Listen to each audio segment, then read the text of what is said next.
And we're live. Welcome back to Shift the Journey. Welcome back, Shifties.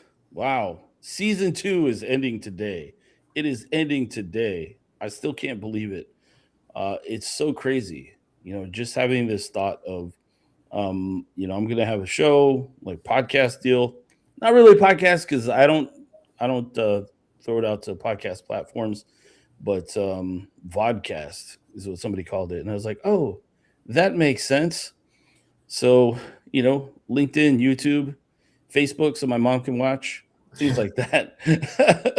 But yeah, so I'm excited. I'm actually still building out my schedule for next year, and so I'm looking for people who want to talk about their career journey. So, hey, if you're out there and you want to talk about your career journey, shoot me a message and let's have a conversation. Also, if you're watching today, anybody out there, throw something in the chat. Say hey, and we can talk about it. I'll throw it up on the screen. If it's Look at that, never miss a comment. Click on chat message to display it on screen. That's what it looks like for me. Anyway, all right. So season finale today. Our guest here is Alphonso J. Mckenzie. What's the J stand for? Jeremiah. Alfonso Jeremiah Mckenzie. You know, Jeremiah was a bullfrog, but that's a different story. All right, Alfonso and I worked together. Uh, Seems like it was a few years ago now. 2 or so years, yeah. Yeah, something like that. Alfonso is a senior robotic process automation consultant, and he's here to talk about his journey. So let's get into it. So, Alfonso, we had this conversation already, but I have seen your last name before. And every time I've seen your last name, the K is capitalized. What is your place of origin or your family's place of origin? Yeah, that's a good question. So I guess my family's kind of split in half in the sense, I guess between where they're from. So my mom's side of the family is primarily from the Virgin Islands, St. Thomas. Familiar with that general area? There's a bunch of islands in that area, but my dad's side's from Jamaica primarily. So they both, after some time, came to the U.S. or the States. Most of them call it in the islands. And yeah, I guess that's primarily where my family's from. Yeah, so where'd you grow up?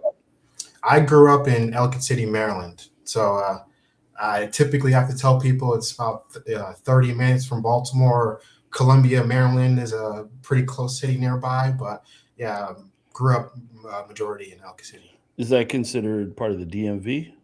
Yeah, yeah, it is. Yeah. Okay. There's some of the worst traffic ever, right? Well, so I'm might be getting ahead of myself. I'm in Reno, Nevada now, and honestly, I think Nevada takes the cake when it comes to traffic. Really? Not necessarily traffic, but crazy drivers, I suppose. Or Oh, well, I don't traffic. know. Everybody has those. I live live on the Mississippi Gulf Coast, and there's a certain county here. I'm not going to name it Hancock County, but Hancock County, man, I know I'm always in Hancock County when I get passed by somebody who cuts me off and doesn't use their blinker. Like nobody in Hancock uses their blinkers. I'm like, bro, Wow. really? Come on, it's there for a reason. So when you were growing up, I know you went to Penn State, right? Yep. When you were growing up, what led you to pursue um, a degree at Penn State? Did you have a mentor? Did you have like was it your parents who were like really all about education?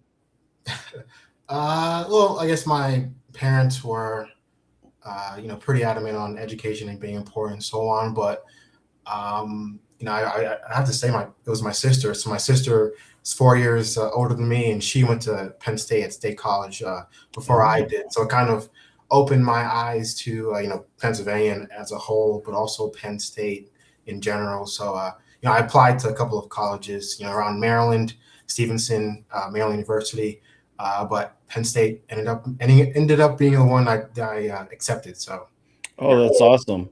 So you were there for 4 years, 5 years. Yeah. 5 years. Oh, my bad. I didn't mean to call Oh, it that like no that. worries. I actually changed my major after my during my freshman year, so I kind of Oh, contributed. would you start out at?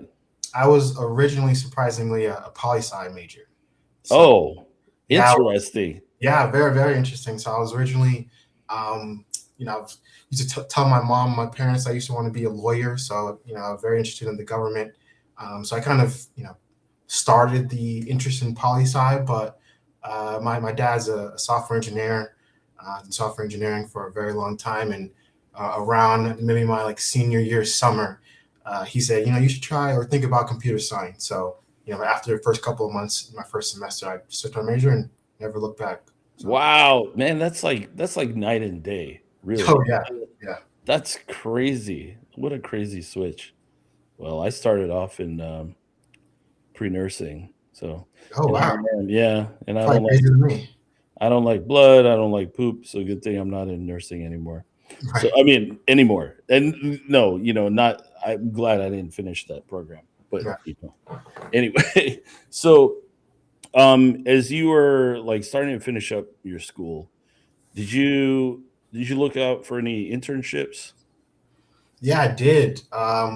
And man, I wish I would have started looking for internships a lot sooner. Like Oh, maybe really? freshman, sophomore year. Because yeah, once you get to your junior, senior year, it starts being way more competitive, way less opportunities, and Oh, it's more difficult. But yeah, I ended up not being able to get an internship until after I graduated. So my right. first position after graduation, that 2020 summer, I actually had a desktop support internship. So I was working in IT. I wasn't, doing any computer science or any of that yet. And I guess it stemmed from my time at Penn State. So while I was on campus, I was able to work at the service desk that we had on campus, repair laptops, computer equipment, stuff like that. So Oh, yeah, so people will call you and tell you all the things, and you're like, "When's the last time you rebooted your computer?" yeah, "Oh, I don't know." yeah, that's the number one question. I mean, we got calls for all types of stuff. I think I've even gotten a call about in the dorm somebody was having problems with their Xbox. So yeah, it's one of the things we handled. So, but no, it was a great experience. Hey, you gotta do what you gotta do. I can tell you, though, that I used to work on a, $370 million aircraft that also had computers on it, and, people used to make fun of us because, I mean, an aircraft goes up, and then they have issues with something, and then they do a write-up, right? And then we debrief, and then we go and we try to fix it, and probably 90% of the issues were recycled power. That's Mhm. it. Recycled power. They're like, "What? That's all you guys do? Recycle power?" I'm like, "Hey, man, I didn't design this stuff. I'm just here to fix it?" It's funny. So when you're doing that support desk stuff, were you like, "Oh, you know what? I don't like this at all," or did you think like, "Oh, I could probably do this for longer"? Yeah, I definitely. Well, I took it as my first step in the door. Getting professional experience, especially technical experience. I think as a person in college, especially depending on what field you're in, it's always difficult at least getting anywhere close to where you actually want to be in your career path. So though it wasn't software engineering, software development, it was at least a step towards where I wanted to go in the technical realm. Mhm. So I could have seen myself continuing to do it, though. I definitely didn't love IT, but it was an opportunity, and I was happy to kind of have it and get it Yeah. So, how far along into it did you say, "Okay, you know what? I'm gonna go look for something else"? immediately. So no, I knew that it wasn't my end game. So Yeah. as soon as I actually ended up telling my manager at the time that I was actively applying for other software engineering positions, and he was happy for that. He said, get out of IT as quickly as you can. So, but no, yeah. Oh, man. So, what was the next type of role that you had? Was it already RPA type stuff? Yeah, so right after that internship, so I guess I somewhat fell into RPA, so I didn't even know what RPA was. All of my time throughout college, after graduating in that internship, it wasn't until I'm kind of have the project in front of me in my next position I had where they're like, hey, we'd love for you to get on this RPA project. So right after that internship, I actually started working for Accenture on the federal side. And they initially brought me in actually for SAP development. So Okay. it's been a while since I've even looked at any SAP code, but Wow. they brought me on, had me do some training, and I was ready to go. And then maybe after 3 to 4 months, they said, "Yeah, we'd actually want you on this RPA project. So, you can. We know you don't have any experience or anything like that, but because of your computer science background, we know you'll pick it up fairly quickly." So, That's yeah, they got me over interesting. to another project and started learning from my peers and got certified. And yeah. Wow. So was it you think like you had a boss that was like advocating for you, like, yeah, this guy's pretty smart and this we don't want him on this other thing. We want him on RPA. Well, it was definitely more on the leadership side. So, Accenture being such a large consulting firm, they had thousands of projects and as well as like thousands of resources, employees. But I guess it was just an opportunity, and someone asked my manager and said, "Do you have anybody that would fit this role at all?" And he knew I wasn't too excited about SAP, so he Yeah. asked me, and I said, "Yeah, yeah, bring it on." Oh, that's awesome. And so, okay, I have like a little bit of, limited exposure to, well, not limited, not as in depth as you, exposure to UiPath, and then of course I'm currently using Power Platform. So, what would you say?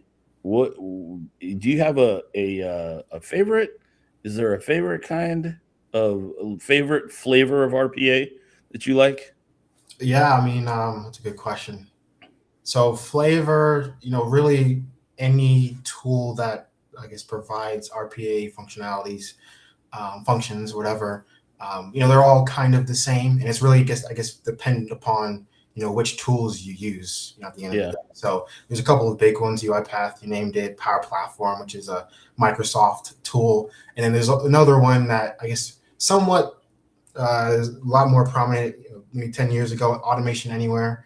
But I yeah, guess the big ones right now are UiPath and Power Platform under Microsoft. yeah, So I guess once you get to those two, is really dependent on a couple of things. So what is your current I guess in what is your current I guess computer environment look like in terms of what you're working with. So yeah, if you're working out of Outlook and Microsoft applications like Teams, Outlook, SharePoint, or you're maybe not using Microsoft at all and using WebEx, or there's some other communication emailing tools companies yeah, use. But there's also price. So UiPath typically being on the more expensive side, and mhm, Microsoft being on a less expensive, and maybe the compatibility they have with certain tools. So Power Platform being Microsoft, it's more seamless with SharePoint, Outlook, Teams, yeah, where UiPath is a lot more expensive, but it's a lot more usability across really anything. So yeah, I guess once you kind of determined all of that, and you're getting down back to looking at which one you want to choose, it's kind of I guess based on all that prior information.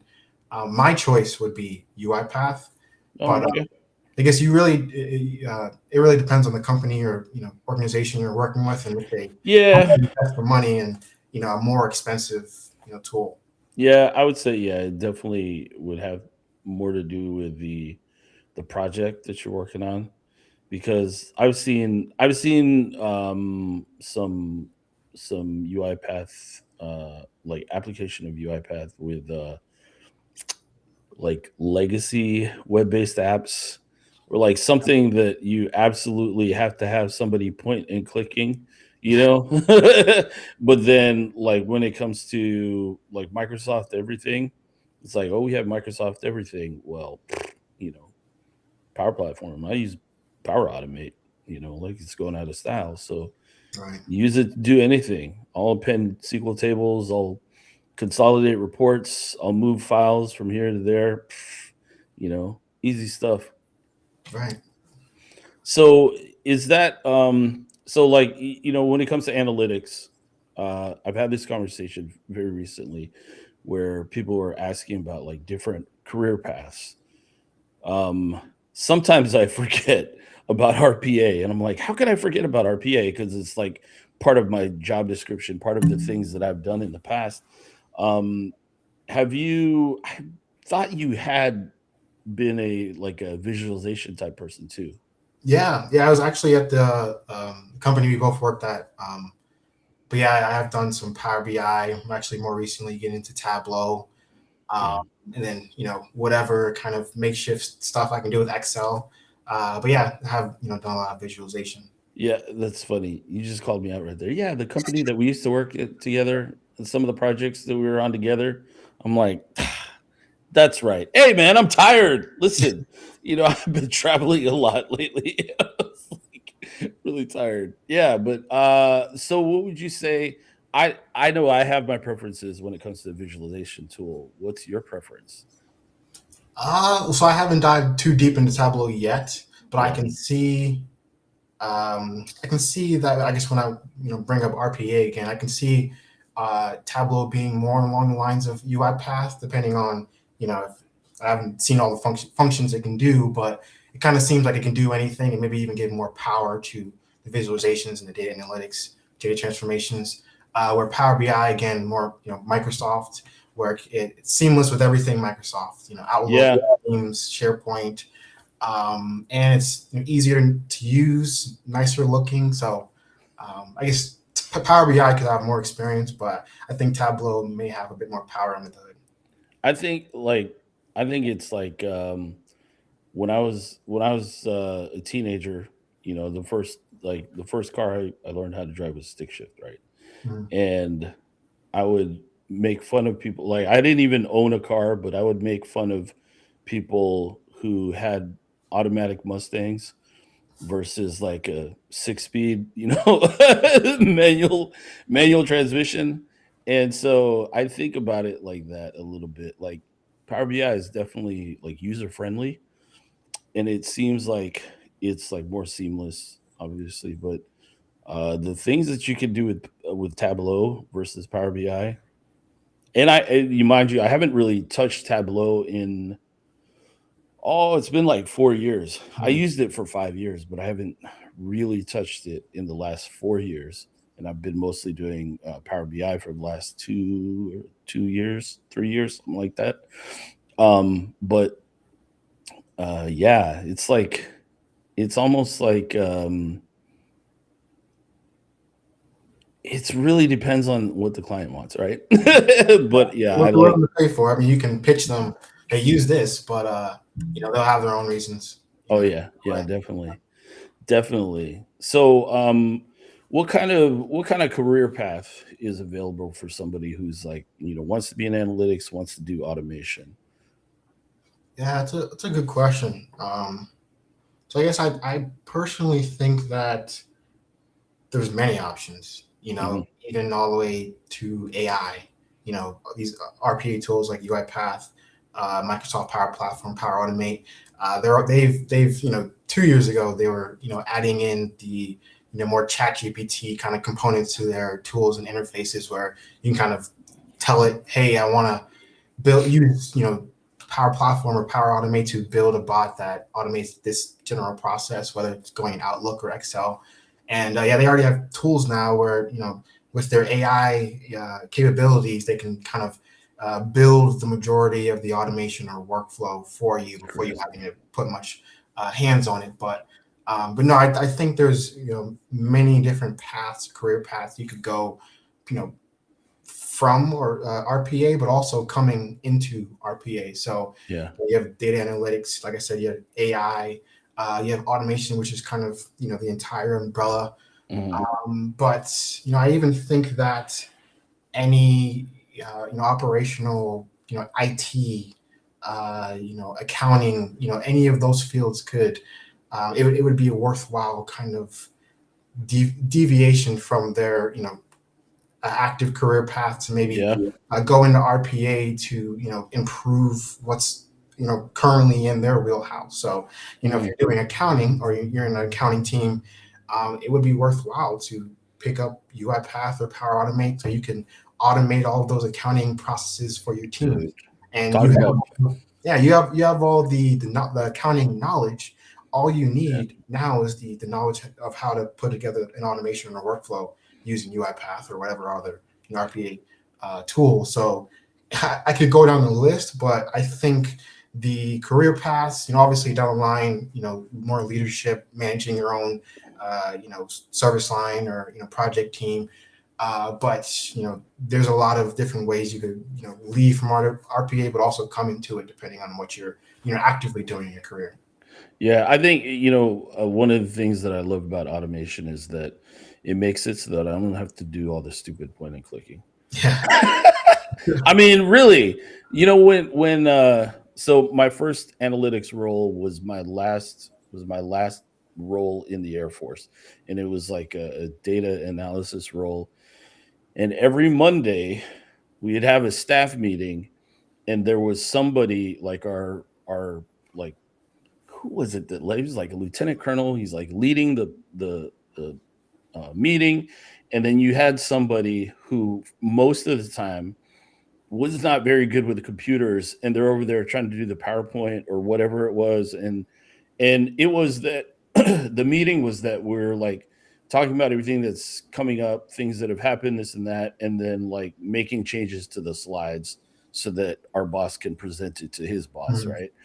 And so many times I'm like, please let me get on there. Please let me get on there. Cause like they're like doing let me select everything, and then I'll like right click and then copy, and then or just like delete everything and then like trying to type in stuff, and I'm like, oh my gosh, control C, control, you can do like control A, select everything, control C, copy it, control V, paste it, and they're like, wait, what?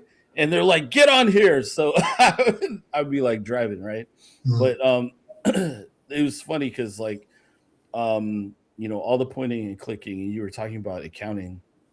Yeah, like journal entries, and then I think we worked a project where it was like uh like 25 Excel Oh, right. tabs, Yeah.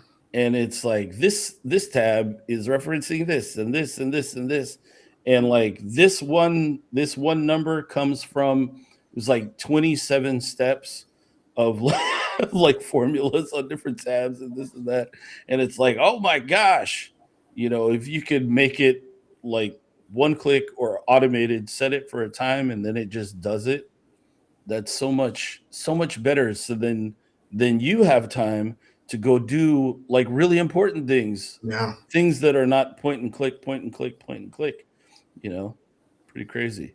No, So no, yeah, I feel like the kind of business processes that I take the most joy in automating is anything related to Excel, just because I feel like they're so legacy, it's so dated. But what I will say is Excel is great. It can do so much, especially when you're trying to wrangle data in whatever way. It's the easy approach for sure. But just like that one project example you mentioned, it gets to a point where you have a business process that can be done in Excel, but should you do it in Excel? should you? Probably not. Um, Yeah, should and you? That's a good yeah, question. and they'll do it because they need it to be done.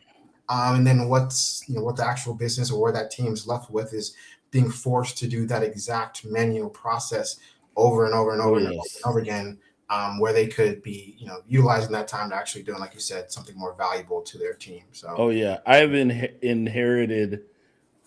inherited different processes or different reports where people are like, hey, we've been doing this for the last 15 years. I'm like, who was there nobody who was like, man, I'm so impatient, I can't handle this, I need to automate this? But sometimes it's just like people just don't know that you can automate it or don't know how to automate it. And so somebody asked me one time, it's like, hey, so were you able to, do all your reporting and stuff? I was like, man, I automated all that crap. So it took like, 10 minutes to do them all.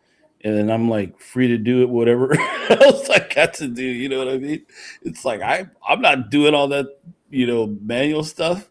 what a mess. And then it's like you have a lot of room for inaccuracies as Mm-hmm. well.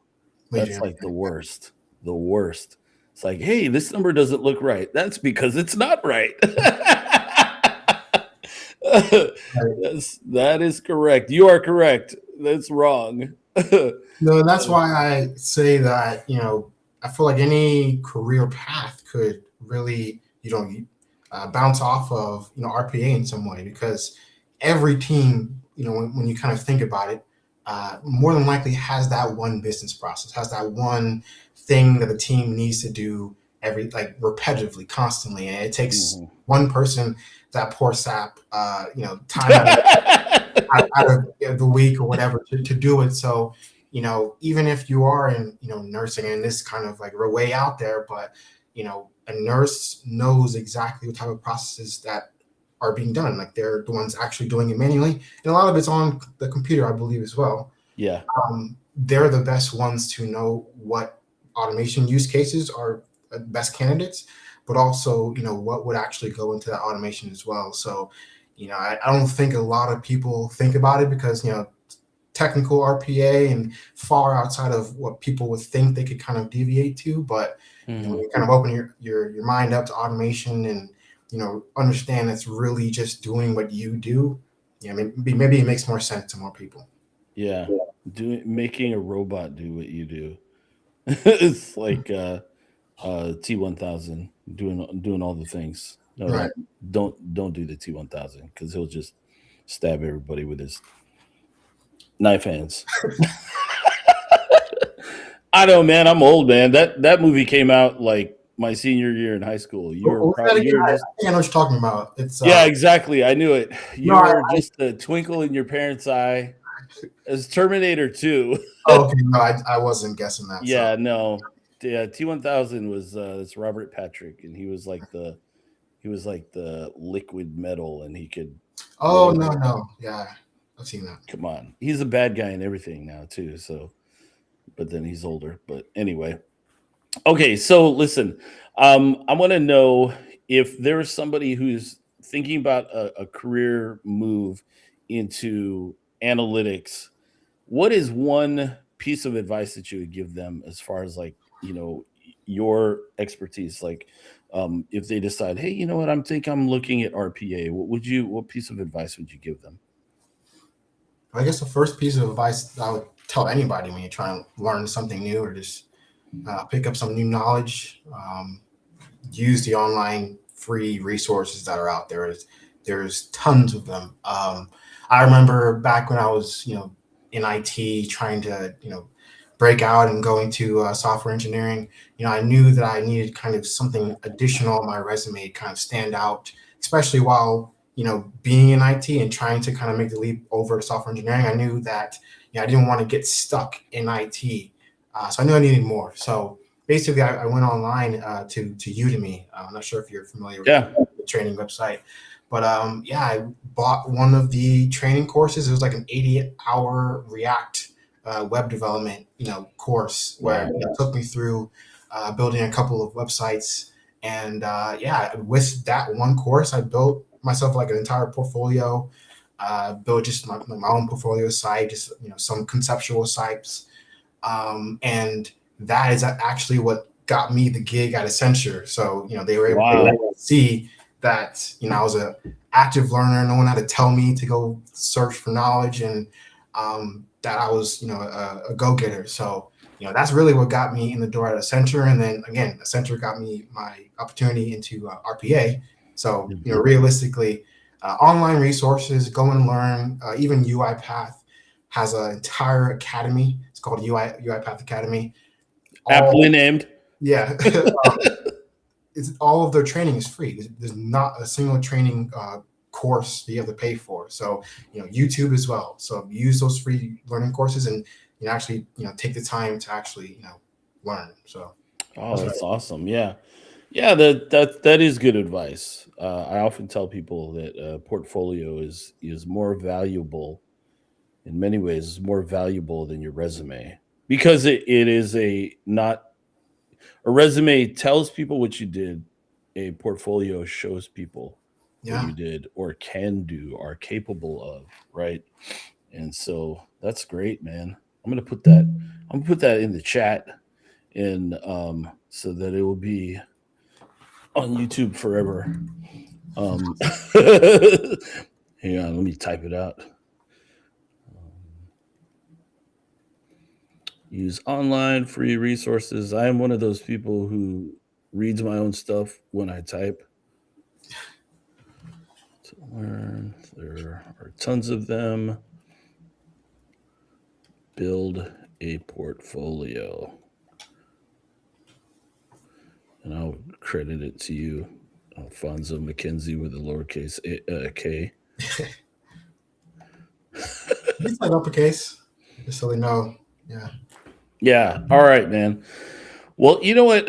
It was fun to have you on here. I appreciate you taking the time to show up and tell your story. Um, and I think one of the reasons why I even came up with this show is because I like to help people. I like to help people find their career path. I like to help people find jobs. I have done that for a few people, and I feel like that's a big win for me, man. I love that. Let me introduce you to somebody in my network that can help you get a job. And oh, are you one of those people? Yeah, I was thinking, I was like, no, you helped me get my last position. So yeah, Yeah. fall in that group as well. Yeah, So, but like, I believe that information, knowledge is power, right? So, information is sharing information through storytelling. I think is really powerful, and I appreciate your time. Taking your time to come on here and tell your story, and give a nice piece of advice as well. of course. So, I want to sign off, but don't leave because we're going to talk in the studio. But I'm going to sign off. This is it for 2025, y'all. This was crazy. Season 2, still building out season 3. So if you are excited about helping other people, if you're excited about telling your story and are not afraid of a camera pointing at you and like a bunch of random people you don't know, like possibly talking to you in the chat or commenting. I'm not trying to scare y'all. I'm just saying this is what happens sometimes. But if you are like willing to share your story, hit me up in with a DM on LinkedIn or whatever, or text me if you got my number. I'm not putting my number out here, but text me if you got my number or shoot me a DM on LinkedIn, and we'll have a conversation, and I'll get you set up with the sign up